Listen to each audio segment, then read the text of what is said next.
New at 11, Christmas isn't necessarily around the corner, but the holiday season is already top of mind for suppliers and retailers, battling a number of unprecedented shipping issues. Delays at ports and other ongoing problems forcing some stores to start ordering their holiday merchandise right now.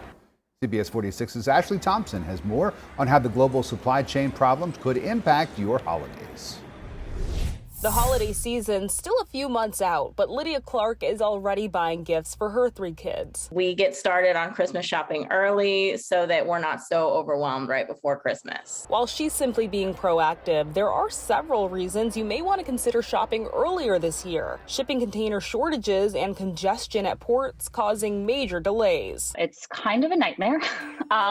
So logistics has been a disaster. Carly McGinnis is head of sales, production, and logistics at Exploding Kittens, a company that makes family-friendly card games. She tells me they've been placing orders 4 months earlier than normal to get ahead of the supply chain crisis. We're seeing week delays. There are ports closed. The ports of Yantian in China, which is the main shipping hub for the South, has been closed. It's reopening now, but it has been operating at 20% capacity.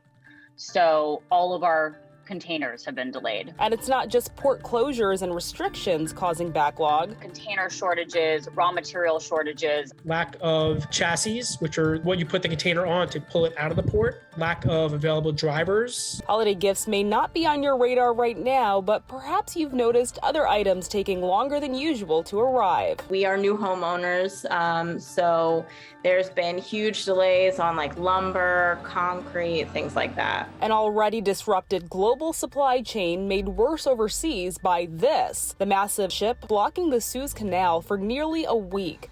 The National Retail Federation recently sending a letter to the White House calling on officials to address disruptions. If you can't get the product when you need it, you could potentially not have it on the store shelf. John Gold, Vice President of Supply Chain and Customs with NRF, says talks with the administration are ongoing, though a solution will not be here in time for the holidays. Typically, the peak shipping season is, August, September, October, when the bulk of those products come in. But because of the ongoing congestion issues, a lot of those orders and timeframes are being moved up to now. Companies are front loading. Chip White, professor of industrial and systems engineering at Georgia Tech, suspects the disruption will carry on at least until the end of the year. He says the current disruption reveals just how delicate the global supply chain is and how much of our inventory depends on China. If you shorten your supply chains by putting production in Mexico, you'd be surprised at how much you save by shortening your supply chains and how much better control you have over them. Experts agree the demand for products is there, especially as countries reopen. But if the supply is not, you may feel it in your wallet. The cost of freight is up 400%. Because of the supply chain disruption, many companies are also paying more for raw materials. That cost likely passed down to you. In Atlanta, Ashley Thompson, CBS 46 News.